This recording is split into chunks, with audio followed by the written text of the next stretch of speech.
করছে AGT live 24/7। ये है AGT live 24/7। This is AGT Live 24/7। আমরা তো আমাদের মক্কেলের হয়ে জামিনের আবেদন করেছি। আইনত এই মামলা ধোপে টিকে না।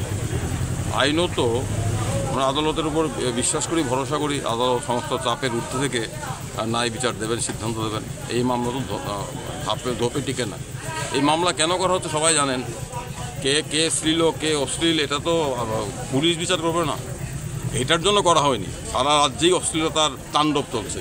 এই মামলাটা করা হয়েছে একটা মেসেজ দেওয়ার জন্য, কেউ সমাজে মুখ না করে। এইটা হচ্ছে মামলার মূল নির্যাস। এই কি বলে, ওর নাম কি ক্লায়েন্টের, মাধবীকে টার্গেট করা হয়েছে। মাধবী সরকারের বিরুদ্ধে মুখ খুলছিল। মাধুরীর বিরুদ্ধে আরও দুটো মামলা আছে। মাধুরীকে গত 1 মাস ধরে বারবার থানায় ডেকে বলা হচ্ছিল আপনি দয়া করে, থানা খারাপ ব্যবহার করেনি, যেটা আমি সব মিথ্যা কথা বলবো না, তারা শুধু হাত জোর করে বলছিল আপনারা আমাকে বিড়ম্বনা থেকে বাঁচান, সরকারের বিরুদ্ধে মুখ খুলবেন না।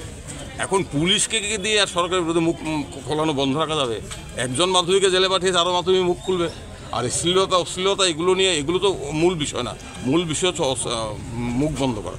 আমরা অশ্লীলতার পক্ষে নই, আমি ব্যক্তিগত পক্ষে নই, আমি ব্যক্তিগত কুরুচিকর আক্রমণ, ব্যক্তি গুচ্ছার পক্ষে নই, এগুলোকে আমরা সমর্থন করি না। কিন্তু এখানে মূল বিষয় হচ্ছে মুখ বন্ধ করার জন্য যাতে একটা চিলিং এফেক্ট সারা সমাজে বার্তা দেওয়া যায়। যারাই সরকারের বিরুদ্ধে মুখ খুলবে তাদের বিরুদ্ধে কোনো না কোনো অজুহাত খাড়া করে যে পুলিশ নেশাকার বিরুদ্ধে ধরতে পারে না, এফআইআর হওয়ার 4 দিন পরে সার্চ করতে যায়, নাটক করতে, সেই পুলিশ মাধবীকে ধরতে এত তৎপর। বন্ধের দিন সেই পুলিশ কোথায় ছিল? এতে তো মানুষ দেখছেন।